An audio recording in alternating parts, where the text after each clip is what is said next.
What's up, guys? It is Mr.StealUrGurl coming at you with another StealSpeaks cast, a cast of Supreme Commander 2. This was sent in by a viewer, so thank you very much for that. The map is Igneous something. I never see this map. I never cast this map. But I must say, thank you so much to the viewer, who I will mention later on. Look how cool these rocks glow. This map usually does not get cast because it is a water map, and it indeed has some balancing issues concerning the Aeon and UEF, as the UEF subs could just wreck everything, and Aeon could just go in water and just mobile missile launcher everything. So let's make sure it's a balanced match. We got an Aeon for air, so there's a check balance. We got Siren and Aeon. Let's take a look. UEF, there's our imbalance, and Aeon. So that right here might be an imbalance with the C. We'll see how that goes. So let's introduce the players, guys. This is Igneous something. My goodness, why can't I remember it? It is such a... You know what? I'm going to figure it out. I'll remember it. I'm going to hit that play button, and I'll try to figure it out as we go on. So let us introduce the players. Now, as you guys know, I have a Patreon page. So check that out, and if you feel the need to donate some cash to me, feel free. But remember, it is a subscription service, and I don't want to take all your money because I don't need yours. But, you know, if you want to give it to me, that is cool. So speaking of Patreon, we got my one Patreon. Here is Hope. He is the White Siren Commander, dropping down a research station and ecoing all the things. So the meta here is very strange. And his air player, we got... Oh my goodness, he told me how to say his name, and I am derping on everything tonight. I'm so sorry, guys. I'm just going to say Kuipie. Kuipie? Oh my goodness, I'm so sorry, Kuipie. I'm going to say Kuipie. That is just how it's going to be. I'm sorry, man. Next match I cast of you, I'll get it right.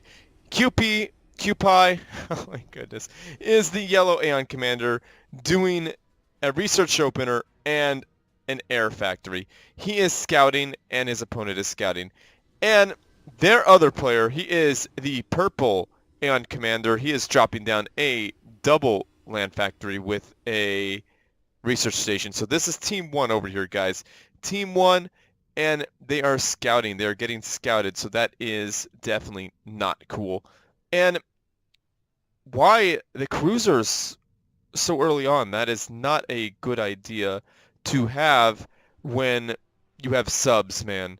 So Ace SK is the purple UEF commander. Could definitely make this an imbalanced match if he spams subs, but he isn't. But this is why he's doing it. Super annoying. However, it is counterable.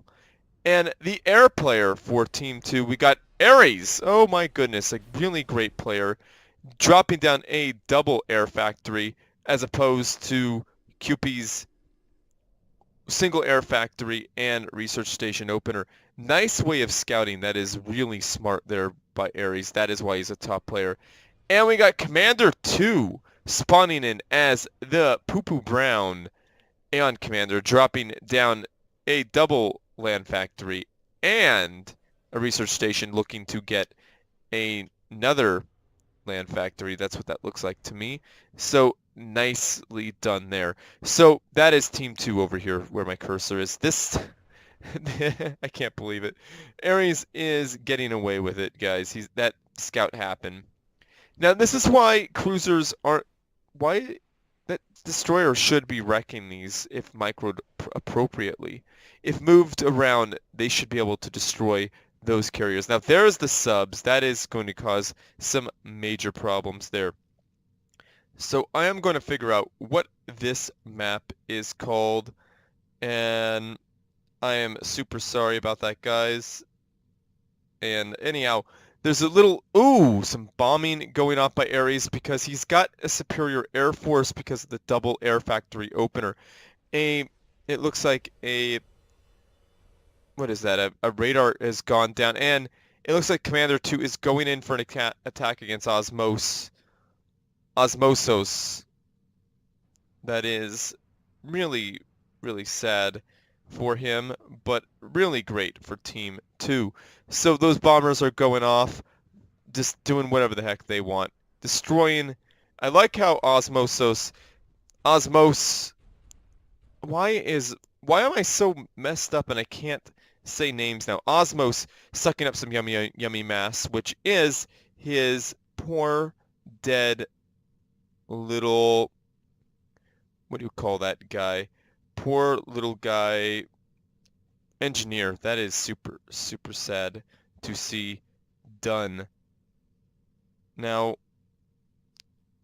this map is called Igneous, and I was right by just calling it Igneous. So that is it. And the air player is getting involved here. So definitely tipping toward the side of Team 2 here. Now, Tiger Sharks, once they get into critical mass, they are really cheap to produce, I think 100 mass, as compared to these Salem-class destroyers. So, yeah, they're going to create an imbalance here, and this is going to be a big problem for Team 1. So there's that going on, and that is really, really such a bummer for Team 1, because that's going to just catch up to them soon, very, very soon. So let's see here. I'm going to pull up the email of the person who sent this in. You know, I just gave it away. It's Kuipie. He sent it in, so that is it. So Kuipie, that is how you say his name. He definitely sent me an email and told me how to pronounce his name. His name is Kuipie. So Kuipie, I am so sorry I stumbled earlier on, and thank you for sending this replay. So I like this Team 2 is expanding like crazy. That is definitely what you want to see. Taking all that yummy mass. Now this is going to afford the air player. The air player is critical in this matchup here. He's going to definitely get a whole lot of mass there. That is the smart thing to do. And a naval player having mass is critical as well. Two naval factories to two naval factories here. Like I said, the Tiger Sharks right here have this nice little bottleneck. Especially if they pull them out from the water, they could do so much damage with their cannon and their torpedoes at the same time. Yes, they fire twice, and they can be microed, and they could do so much more damage here.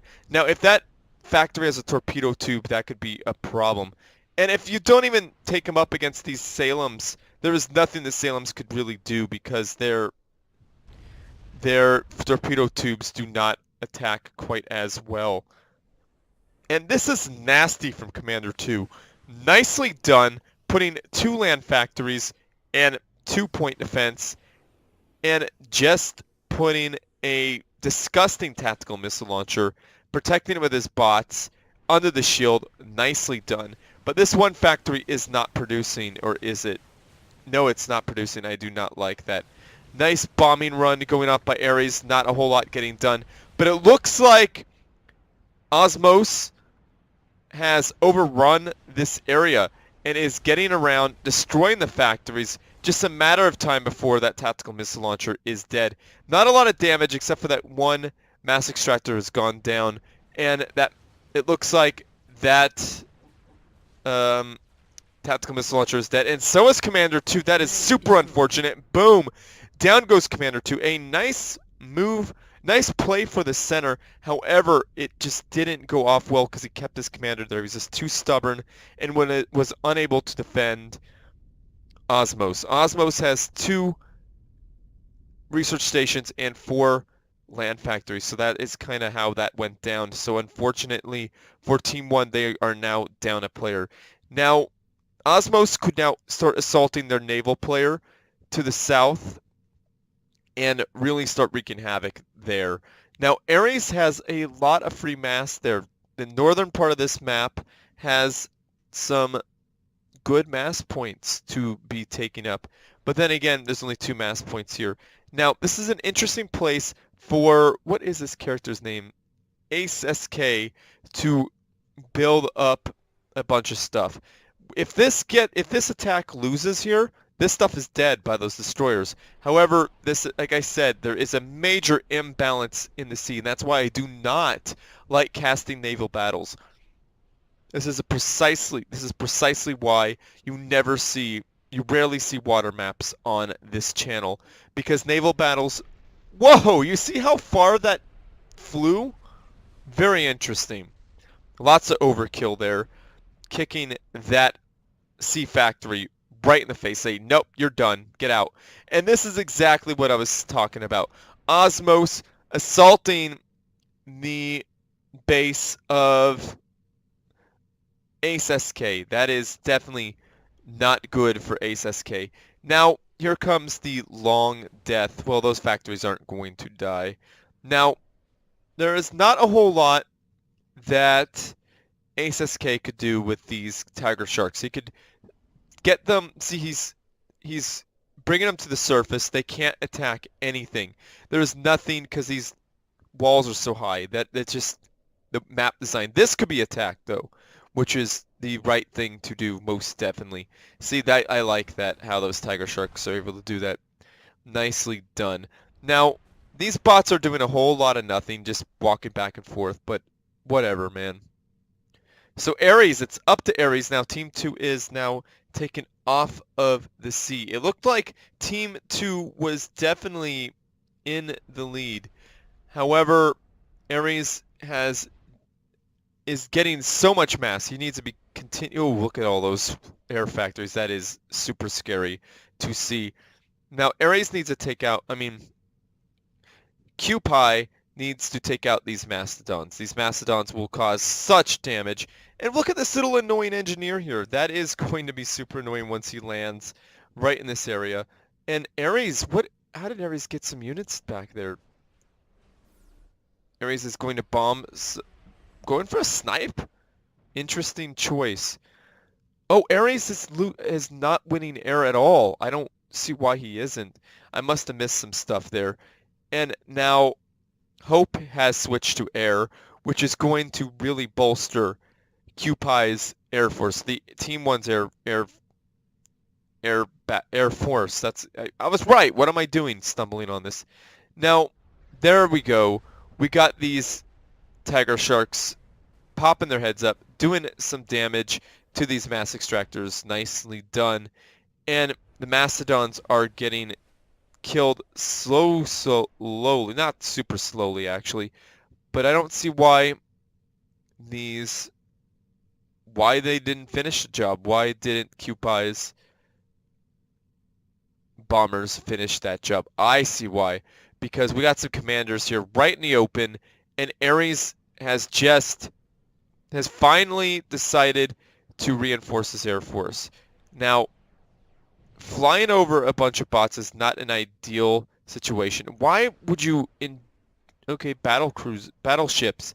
That is quite an interesting choice when you are knocked off your original spot and you only have 2 mass extractors available to you. Doing naval is not exactly the best of ideas now. What is Ares doing? Oh my goodness, he's going for a snipe. No, he's gonna probably get Hope, which might not be the smartest things to do. But then again, Kuipie could snipe Ares. Okay, Hope. Ares just Control K'd, I guess, because it got blown up. I think he knows this match is pretty much over, because he could have sniped Kuipie and maybe changed the face of the game. Perhaps it'd be a slow death with those Poseidons in the water. So if Ares were to snipe this guy right here, the air threat would have been taken out, because these guys here are not super upgraded. However, these tanks would have caused Ares' demise most definitely. So I think that is exactly what he was looking at. So it would have just been an inevitable death eventually. So let's speed this bad boy up, because it looks like Team 1 definitely took this match. It was an interesting match. I wanted to do it because it had a Hope. I like because I owe Hope a bunch of casts for the $100 he gave me. Thank you so much, sir. There you are, looking good. And some battle cruisers. Yeah, those battle cruisers. My goodness, this isn't StarCraft. Um, yeah, I need to start bombing there, Kuipie. Need to start doing something useful. Just kidding, Kuipie. I mean, it's not like you're not doing anything useful. You're getting your stuff in position. I'm just messing with you. But anyhow, yeah, I just want to do this because I've never done this map, Igneous. It is an interesting map, and I think you guys would like to at least have one map like this. So anyhow, for future content coming up, I'm definitely going to be doing another one, putting up another one of Matt and I's game. I think it'll be this time Who Wants to Be on YouTube, because last video, I did a, what is it called? A 1v1 with Matt. So that is already out. So hopefully you guys enjoyed that. It came out yesterday. This one is coming out today on Sunday. The other one came out on really late Saturday. But I know how much you guys like these casts with teams and this such. So anyhow, that is, oh, here comes the end. Ace SK made a mistake coming up on the land and going boom, down goes Ace. So anyhow, yeah, so that's what happened, guys. There was not a whole lot for Team 2 to do after Ares decided to control K. Even at that point, it was pretty much over because Commander 2 died. So anyhow, I was just saying, for future content, we got another Mat of Media. We got Naval 3000's game coming up. Don't think I forgot about that. That will be happening. And I got a few requests. I got one sent in from Hope, so I think there'll be a match from Hope coming up. And there will be one sent in by Alpha Hex, because I haven't done one of him for a while. He actually said, hey, is it Alpha Hex banned or something? And I think I also got something sent in from Unknown Desire, so I'll be looking at that very shortly. So don't you guys think I've forgotten about you. And I got another series coming out, and I want you guys to let me know in the comment section down below. I am going to be fast casting all of the ridiculous matches where people get lucky and kill the pros, just so those people have their voices heard. You know what I mean? Just it's going to be called "You Kill Pros" or something like that. So anyhow, people want that recognition that they got lucky at least once. I know I've done it. I've gotten lucky and beat Polar Bear in a tournament match several years ago. I think 2012 or 2013. My goodness, how time flies. But anyhow, guys, let me know in the comment section down below if you want to see that. It'll be fast cast. It won't be one of the main videos. It will be a bonus video, like the YouTube with Matt videos. Those are like bonus videos. That's why you get two during that week when I have time to make a bonus video. You see what I mean, guys? So it won't be taken away from the major cast unless I'm super tired. I reserve the right to do that. However, it probably won't happen. But you guys, let me know if you're interested in seeing something ridiculous like that. But I just want to give those guys a voice to be heard, because I remember Alchemal Solution sent me a video because he said, I've never got a video where I win. And there's a video where he beats I think Unknown Desire, and I don't want to cast that fully because it's a misrepresentation of what happens. But if I fast cast it in under the pretense that it is we kill pros lucky, like a lucky addition where we got lucky, I could probably cast that and get away with it. So let me know what you guys think in the comments section. Anyhow, here is the guy who sent it in. Thank you, Kuipie. Looking very good with your yellow ACU. And here is Hope, the man who sent me some cash. Thank you there. Looking very nice with your white ACU, Cybran white ACU. And here is Osmos. Wow, we was getting a Illuminator. That it would be very helpful as the purple, looking great as the purple Aeon Commander. So anyhow, guys, thank you for watching this video. Hopefully you enjoyed something really different in terms of maps. It was kind of back and forth, not completely, but in the beginning I thought it was definitely going to go the way of Team 2 because of UEF, the UEF, what do you call the UEF? Naval forces were definitely making headway, but unfortunately for Team 2, their land player bit the dust very quickly. But that would have been really great for Team 2 if they were able to hold on to that tactical missile launcher, that sneaky, sneaky tactical missile launcher. But anyhow, guys, like this video, subscribe to my channel, favorite it because that helps me out. Check out my Patreon if you guys are interested in donating. But again, remember, it is a subscription service, so you will be charged monthly. But be sure you could always do like Hope did and cancel right before you get charged again, which is totally fine by me. But anyhow, guys, yeah, check that out. And check out Matt of Media because he's a good guy. Check out his channel. And share this with your friends, family, and foes. And as always everyone, GG.